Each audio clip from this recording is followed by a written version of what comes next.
Alors bonjour, aujourd'hui on est ici à Vallejou, sur les jardins de Vallejou avec Marc Outman, qui est un expert de l'agriculture syntropique. Il a fait sa formation avec Ernst Götsch, c'est ça? Avec les élèves de Ernst. Avec les élèves de Ernst Götsch, oui. Alors, comme vous savez peut-être, Ernst Götsch il a inventé ce système de l'agriculture syntropique.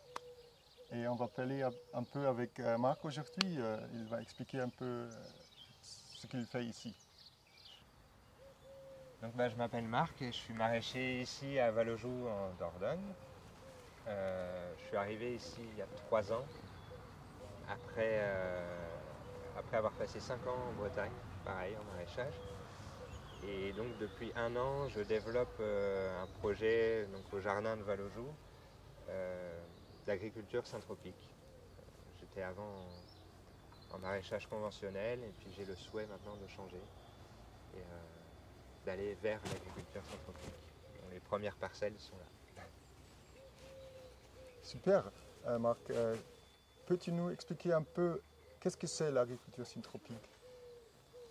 Alors l'agriculture syntropique, c'est pour moi une manière, alors je vais donner ma vision parce que je pense que c'est très personnel Oui, à d'accord. chacun.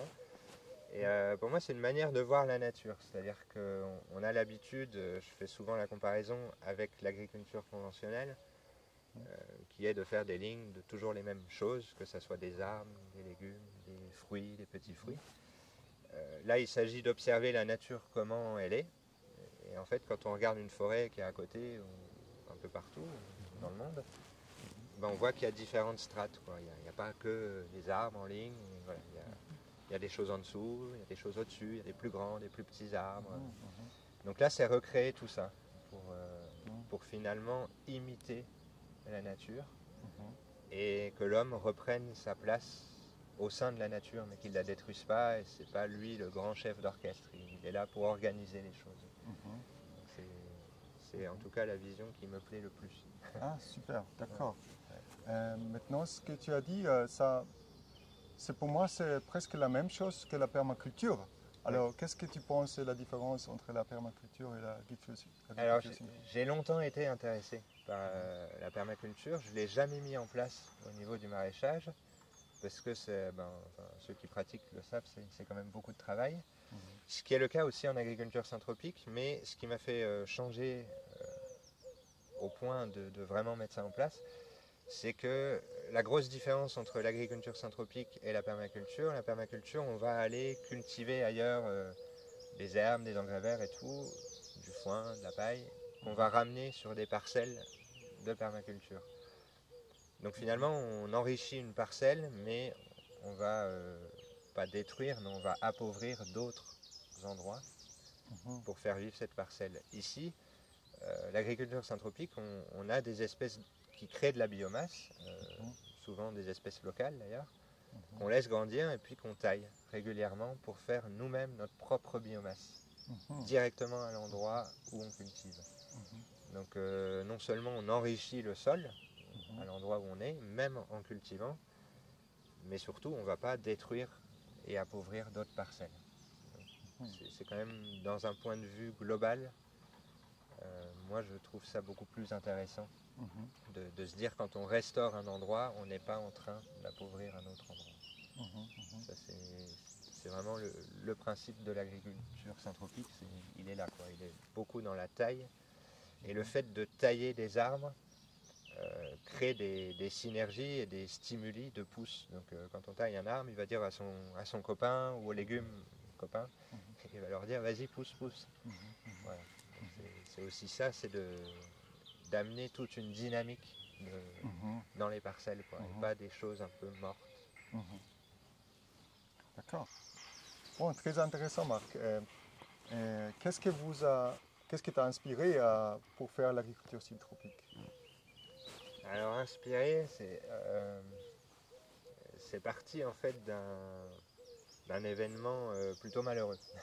C'est-à-dire que j'étais en agriculture conventionnelle, alors sans traitement chimique ni engrais, rien du tout, ça j'ai jamais fait, mais voilà, en ligne un peu toujours pareil, sur toile tissée ou bâche plastique. Et puis l'année dernière, à cette même période, là, en juin, il y a eu un énorme orage pendant 20 minutes, et, avec des grêlons. Donc tout a été détruit. Absolument tout. Et donc ça a été quand même un gros traumatisme de tout perdre à une période qui est importante parce que c'est les premiers légumes qu'on a. Donc sur le coup, j'ai dit j'arrête. Je ne peux plus. C'est trop difficile comme métier. Mais bon, comme j'aime quand même beaucoup ça, j'ai commencé à chercher. Je suis tombé en premier sur l'agroforesterie. Enfin non, en tout premier, je suis tombé sur les voiles anti-grêle. Bon, alors c'est des grands trucs en plastique noir pour tout protéger. J'ai dit non, ça coûte cher et c'est pas bien. Après, en continuant de chercher sur comment cultiver autrement, comment se protéger aussi des fois du vent, de la grêle, et voilà, je suis tombé sur l'agroforesterie classique. Mais des rangs de monoculture de peupliers, ça ne me parlait pas. Donc j'ai toujours un petit peu plus cherché et je suis tombé comme ça sur l'agriculture syntropique, notamment le petit film qui avait été fait de Life in Syntropie, qu'on trouve un peu partout sur internet et qui est, enfin, voilà, où on se dit bon, si on arrive à faire ça, c'est quand même sympa. Ouais, c'est super. Ouais. C'est un film très intéressant. J'ai aussi recommandé de le voir, de la voir. Ouais. Cool. Alors une autre question qui m'intéresse, Marc, est alors ton vision pour la future. Comment tu vois la future ici et en général? Le futur, alors c'est intéressant comme question parce que en développant ce projet de plantation d'arbres et tout, on fait ce qu'on appelle les designs de jardins forêts. Et donc on réfléchit qu'est-ce qu'on veut dans 40 ans. Ah bon, donc 40 ans. Voilà, à peu près. Des fois ça peut être plus, des fois un peu moins. Mais bon, ici on s'est posé la question en disant dans 40 ans, qu'est-ce qu'on veut ici? Donc finalement c'est pas pour nous. Enfin, j'espère être encore en vie, mais j'espère ne plus être agriculteur, être tranquille à la retraite. Donc finalement, on réfléchit pour nos enfants ou petits-enfants. La prochaine génération, non? Et ça, c'est très intéressant parce que c'est une autre manière de penser. C'est quand même faire quelque chose maintenant pour la génération d'après, parce que nous, c'est fini, c'est trop tard. Donc par exemple, ici, on a planté des noyers, parce qu'on veut des noyers, des grands noyers, et puis on est dans la région. Mais on les a plantés en graines. Oui, d'accord. Le temps que ça pousse, que ça grandisse et que ça produise. On en Mhm. aurait peut-être un peu, mais ça sera surtout ma fille qui en aura, je pense. D'accord. Voilà. Donc le futur, il est là en fait. Il est de se dire, un endroit comme ça, où les sols ont été abîmés par le travail du sol, même avant moi, pour faire du maïs ou du tabac, c'est se dire, on refait une forêt. Et en plus, au lieu de faire une forêt classique, c'est une forêt où on pourra manger dedans. Et des choses très saines. Très bien. Donc c'est recréer des petits îlots comme ça. Mais ici, c'est ce qu'on veut.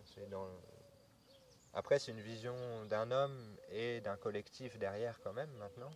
Au départ, c'est parti de moi, mais maintenant, c'est aussi tout un village qui est derrière. Et on se dit, ici, une forêt où on peut cueillir des fruits, des légumes, des choses comme ça, c'est très bien. Moi, j'ai ma vision du futur.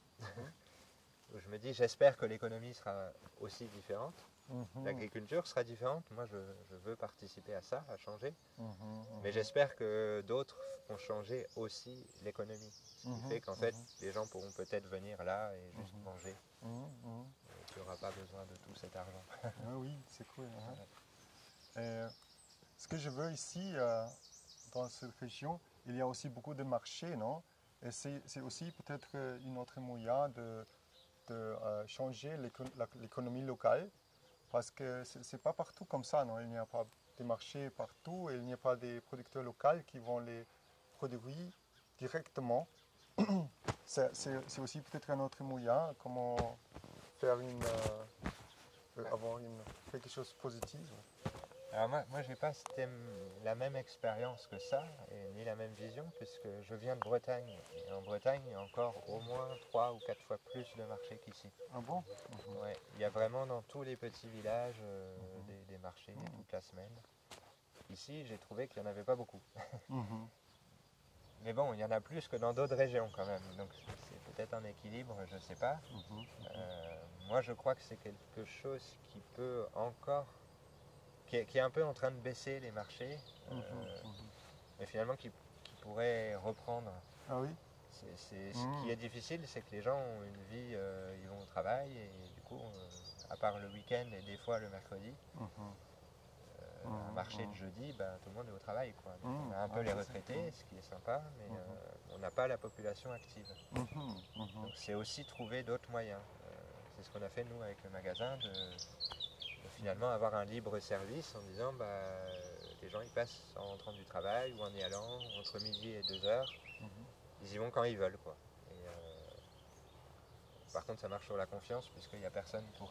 Ah oui, ça c'est aussi très intéressant. Et on va montrer le magasin aussi dans notre vidéo parce que c'est une méthode très intéressante aussi, je crois, avec beaucoup de confiance. Tu travailles avec beaucoup de la confiance aux gens, non? Mais c'est intéressant parce que le magasin a été développé en même temps que l'agriculture syntropique. C'est-à-dire, je crois, quand on commence à faire des choses comme ça, de penser aux générations d'après, de travailler avec un village, de faire des collectifs en groupe, d'accueillir des gens, de faire des bons légumes et tout, on se met à réfléchir un peu au social, un peu à plein de choses.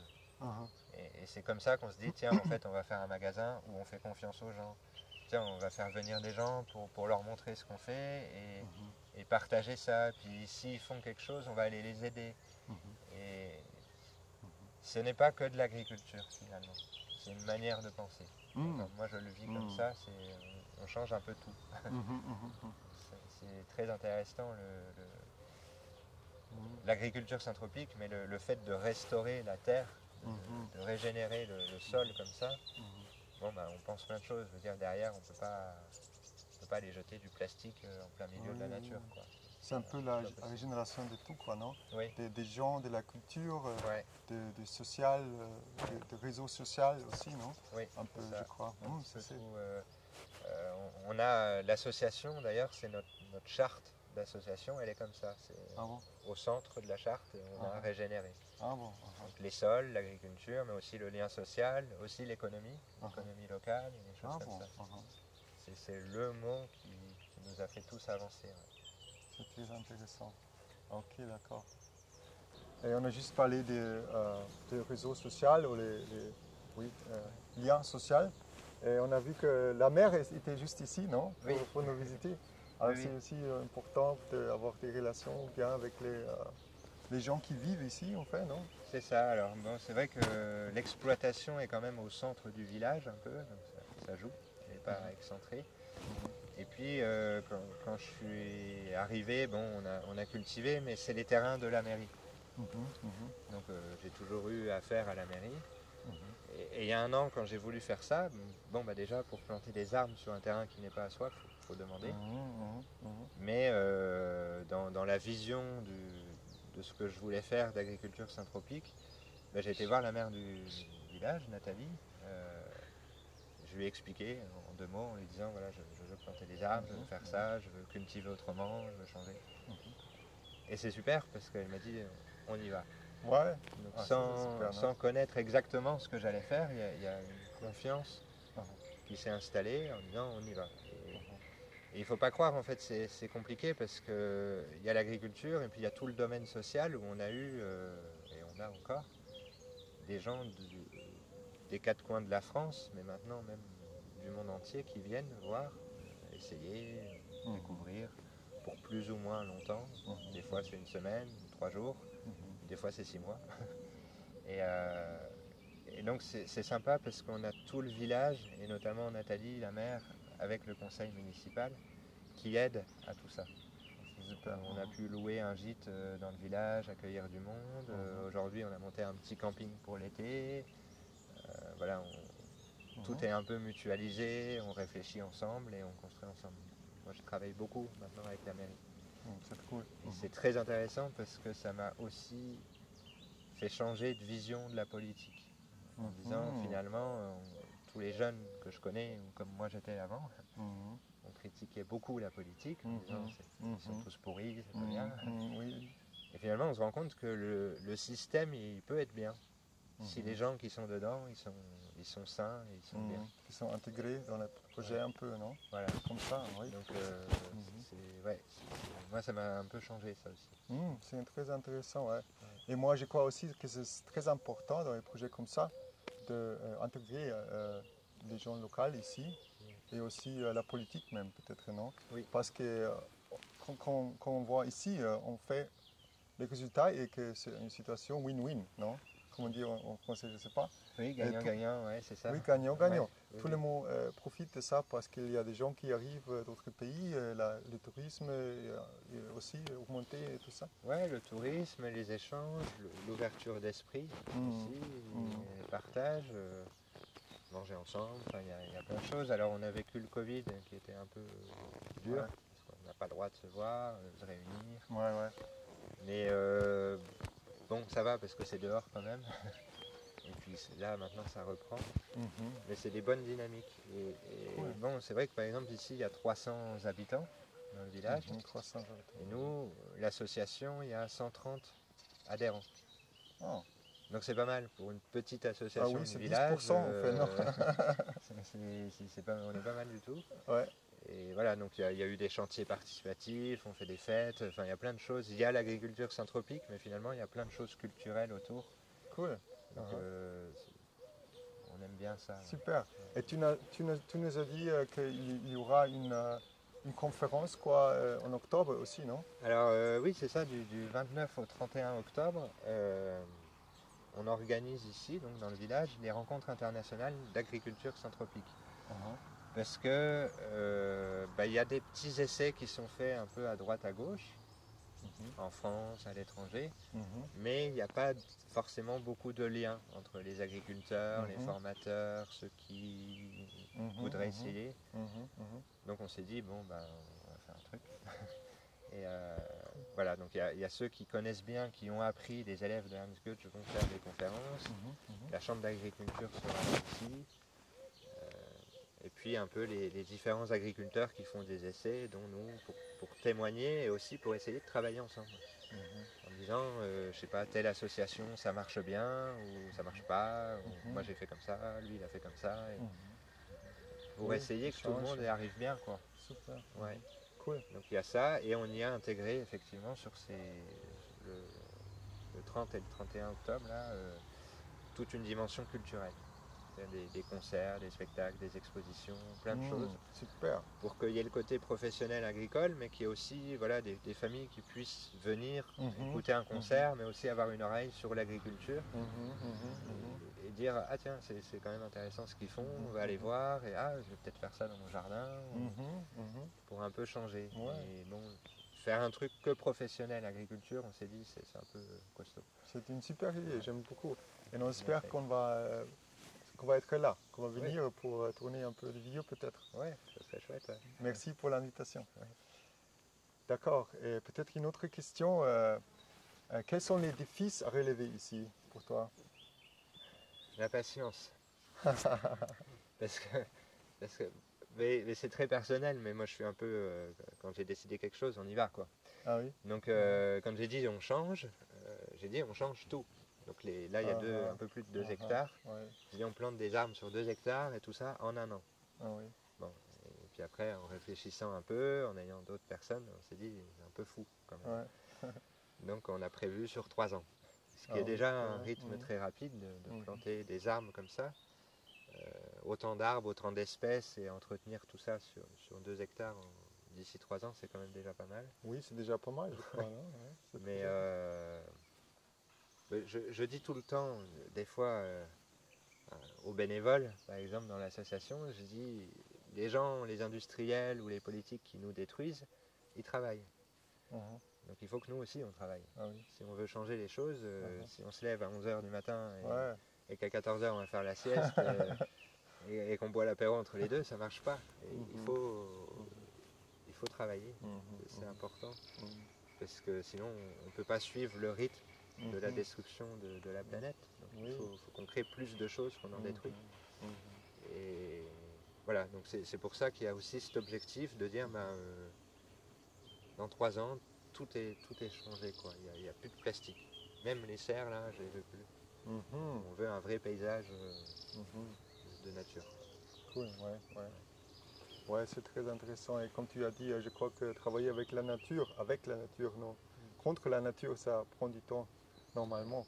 Ouais. Parce que la nature, elle a un rythme soi-même, non?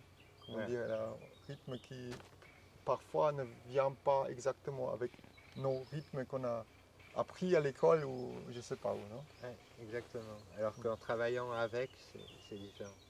Mhm. C'est d'ailleurs une des bases de l'agriculture syntropique, c'est de personne n'est en compétition. Mhm. Ernst Goetz, il parle entre les plantes et même, je pense, avec les hommes, d'amour inconditionnel. Mhm. C'est en fait Amour inconditionnel. toutes les plantes ont leur place Ah oui. et nous aussi. Super, ouais. Est-ce qu'il y a quelque chose que tu aimerais dire à l'audience ou quelque chose comme ça? Si tu ne dois pas, mais si tu veux. Si, moi je dirais il faut y aller. En fait, ceux qui ont envie de planter des arbres, ceux qui ont envie de faire les choses, il ne faut pas le faire n'importe comment. Il faut se former, peut-être, aller voir, mais il faut faire, quoi. Il ne faut pas avoir peur de changer les méthodes d'agriculture. On n'a rien à perdre. Super. Merci Marc pour l'interview. C'était Merci super. à vous deux. Et à la prochaine. À la prochaine. C'était bien?